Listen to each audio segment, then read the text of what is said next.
जय हिंद प्यारे दोस्तों। हम लोग कुमार गौरव सर का फास्ट क्विक रिवीजन कर रहे थे, जिसमें कि हम लोग प्रोटीन पढ़े थे। नेक्स्ट जो अगला टॉपिक आप था, पिछला टॉपिक था प्रोटीन, हम लोग पढ़े थे और प्रोटीन में ही हम लोग आगे पढ़ने जा रहे हैं। तो प्रोटीन में आगे जो पढ़ेंगे वो हमारा एक छोटा सा ट्रिक है।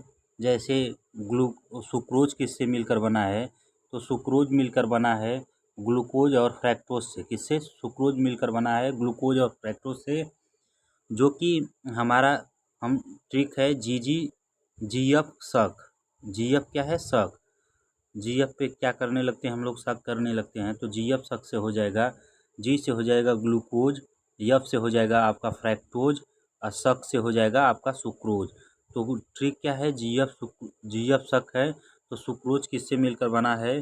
तो सुक्रोज मिलकर बना है आपका ग्लूकोज और फ्रैक्टोज से। उसके बाद दूसरा ट्रिक जो है जी माल। जी क्या है? माल। ठीक है, तो जी माल करके ट्रिक है। तो जी से हो गया आपका, एक जी से हो गया ग्लूकोज, एक जी से क्या हो गया आपका? ग्लूकोज हो गया, ग्लूकोज। और दूसरा जी से हो गया आपका, ये भी दूसरा ग्लूकोज भी क्या है? ग्लूकोज। दूसरे जी से भी क्या है? ग्लूकोज। तो आपका जो ये बना है माल्टोज, यम से माल से क्या हो गया आपका? माल्टोज। तो माल्टोज जो बना है वो ग्लूकोज और ग्लूकोज से। तो आपको याद रहेगा कि माल्टोज किससे बनकर मिलकर बना है? तो जी माल से मिलकर बना है। जी से हो गया ग्लूकोज, दो जी से हो गया ग्लूकोज और माल से हो गया माल्टोज। आपको पूछेगा कोई कि सुक्रोज किससे मिलकर बना है, तो सुक्रोज बोल देंगे ग्लूकोज और फ्रैक्टोज से, क्योंकि ट्रिक है जी एफ पर शक। तो जी एफ शक है, तो जी से हो जाएगा ग्लूकोज, एफ से हो जाएगा फ्रैक्टोज।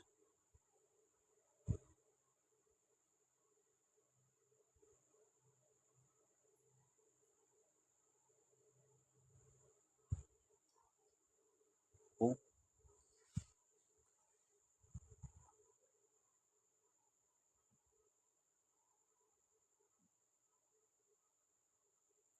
जैसे में अंडा में कौन सा प्रोटीन है? तो अंडा में एल्ब्यूमिन प्रोटीन है। एल्ब्यूमिन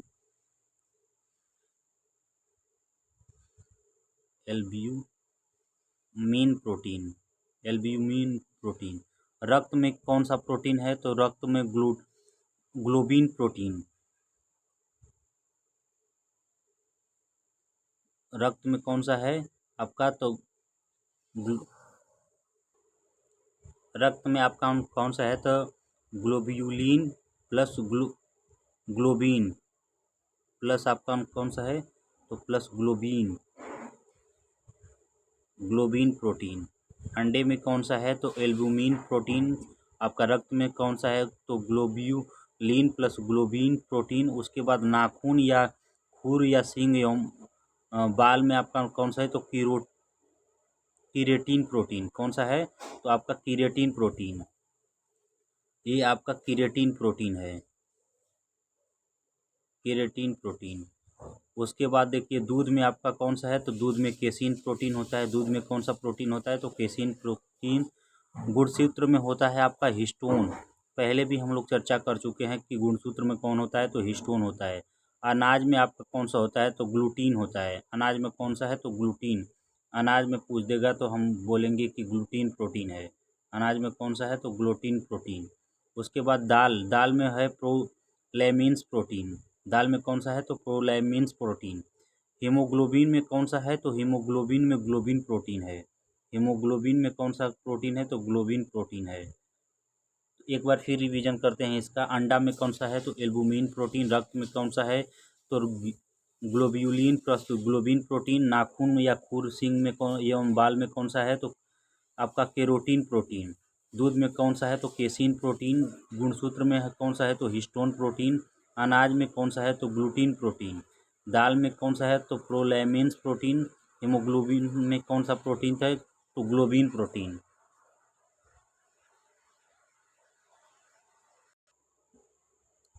अब आते हैं प्रोटीन सोर्स के स्रोत। जैसे सोयाबीन में सबसे ज़्यादा प्रोटीन होता है। तो सोयाबीन में कितने परसेंट प्रोटीन होता है, उसके बाद इसमें क्या है, सबसे ज़्यादा सोयाबीन में होता है। इस सोयाबीन में आपके 46% प्रोटीन होता है। उसके बाद दाल में है, दाल में आपका 25% है। दाल में कितना परसेंट है, तो 25% है। उसके बाद अंडा में आपका कितना परसेंट है, तो अंडा में 13% है। सबसे ज़्यादा किसमें है, तो सोयाबीन में। प्रोटीन की कमी से होने वाले रोग, तो प्रोटीन की कमी से होने वाले रोग, दो रोग होते हैं, एक क्वाशियोरकोर होता है, एक मरासमस होता है। तो एक कौन सा होता है, तो क्वाशियोरकोर, एक दूसरा होता है मरासमस। ठीक है, आपका क्वाशियोर होता है और मरासमस। अब होता है कार्बोहाइड्रेट। कार्बोहाइड्रेट क्या होता है, तो कार्बोहाइड्रेट आपका होता है इंस्टेंट एनर्जी देता है। क्या देता है, तुरंत ऊर्जा स्रोत होता है। कार्बोहाइड्रेट तुरंत ऊर्जा स्रोत होता है। कार्बोहाइड्रेट के कारण हमें तुरंत ऊर्जा स्रोत मिलता है। अब आते हैं प्रोटीन के बारे में। प्रोटीन हमने बताया कि क्या है, यह बॉडी बिल्डिंग का कार्य करता है। वसा क्या होता है, वसा होता है रिजर्व फूड, आरक्षित भोजन। जैसे हम लोग फास्ट रहते हैं तो उसमें क्या काम करता है, जो रिजर्व फूड रहता है, वसा रहता है, उसी से हम लोग क्या करते हैं, मेंटेन करते रहते हैं।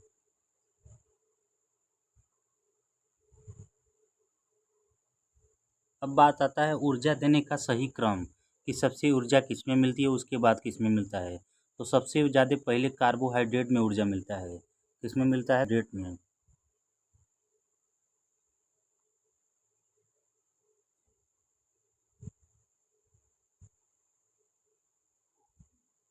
कार्बोहाइड्रेट में सबसे ज़्यादा ऊर्जा मिलता है। उसके बाद वसा में ऊर्जा आपका ज़्यादा मिलता है।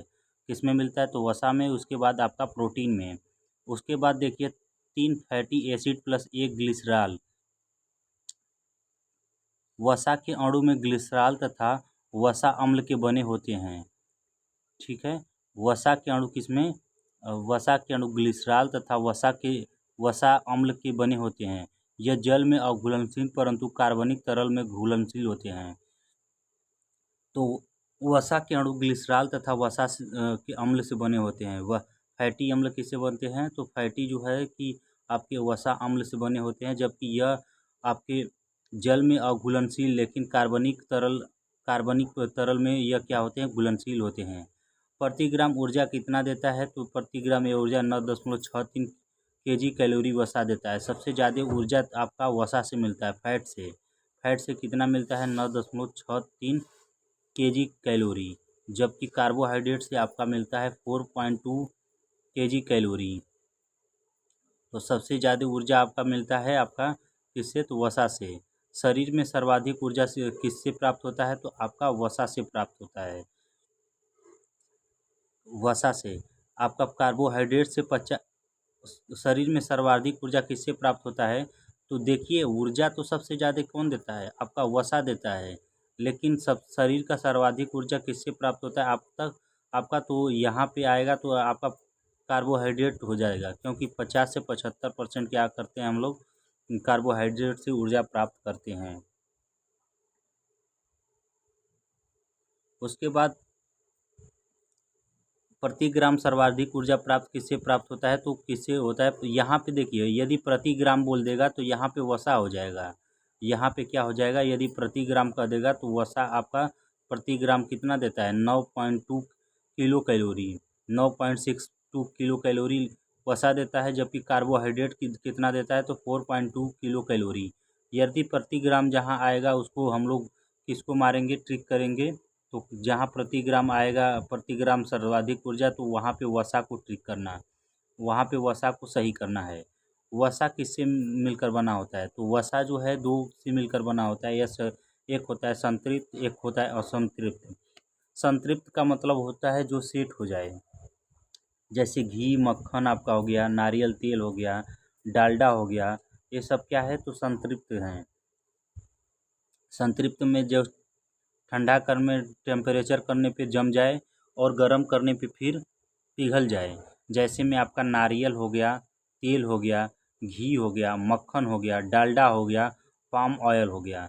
ये सब क्या हैं, तो ये सब संतृप्त हाइड्रोकार्बन है। जबकि असंतृप्त हाइड्रोकार्बन वो होते हैं जो कि ठंडा पे जमते नहीं और जैसे में आपका सरसों का तेल हो गया, सूरजमुखी का तेल हो गया, मूंगफली का तेल हो गया, अलसी का तेल हो गया, उसके बाद मछली का तेल हो गया, यह सब क्या है तो असंतृप्त हाइड्रोकार्बन है। यहाँ पे संतृप्त और असंतृप्त को देख लेंगे अच्छे से, क्योंकि यहाँ से क्वेश्चन पूछा जाता है। संतृप्त अधिक मात्रा में हानिकारक होते हैं, जो आपके संतृप्त होते हैं ना कि अधिक मात्रा में क्या होते हैं, हानिकारक होते हैं, क्योंकि यह कोलेस्ट्रॉल का जमाव करते हैं। संतृप्त क्या करते हैं हमारे, तो यह कोलेस्ट्रॉल का जमाव करते हैं, जैसे घी हो गया, ये सब क्या करते हैं हमारे कोलेस्ट्रॉल के जमाव करते हैं। यदि कोलेस्ट्रॉल का जमाव होगा तो धमनी में जम जाएगा, जब धमनी में जमेगा तो वहाँ पे क्या होता है, हार्ट अटैक की संभावना होती है। यदि ये हम लोग यूज कर रहे हैं संतृप्त हाइड्रोकार्बन, तो हमें वर्क भी वैसा करना चाहिए। यदि अधिक वर्क कर रहे हैं और हम घी या मक्खन खा रहे हैं तो हमें कोई नुकसान नहीं, वहाँ पे फ़ायदा है। लेकिन यदि हम लोग वर्क नहीं कर रहे हैं, बस घी मक्खन खा रहे हैं, तो यह क्या करेगा, अधिक कोलेस्ट्रॉल का निर्माण करेगा और हमारे धमनी में जम जाएगा, जिससे कि क्या हो जाएगा, आपका हार्ट अटैक होने की संभावना होती है। मछली के तेल में क्या होता है, मछली में के तेल में ओमेगा जो होता है 3 फैटी एसिड होता है। क्या होता है, मछली के तेल में ओमेगा 3 फैटी एसिड होता है। ओके, जय हिंद, थैंक यू। यहाँ पे आपका जो भी प्रोटीन से रिलेटेड था यहाँ पे एंड हो गया। आज प्रोटीन क्या हो गया, एंड हो गया। इसके बाद प्रोटीन के बाद आगे चलेगा आपका, प्रोटीन के बाद अगला जो नेक्स्ट टॉपिक है आपके विटामिन्स हैं। विटामिन्स के बाद ब्लड है। तो हमने क्या किया, धीरे धीरे कवर कर रहे हैं, क्योंकि हम अभी छुट्टी पे थे, तो इसलिए हमारा जो है कि यहाँ पे वीडियो नहीं बन पा रहा था। आपको कंटिन्यूअस वीडियो मिलता रहेगा। ओके, जय हिंद, थैंक यू।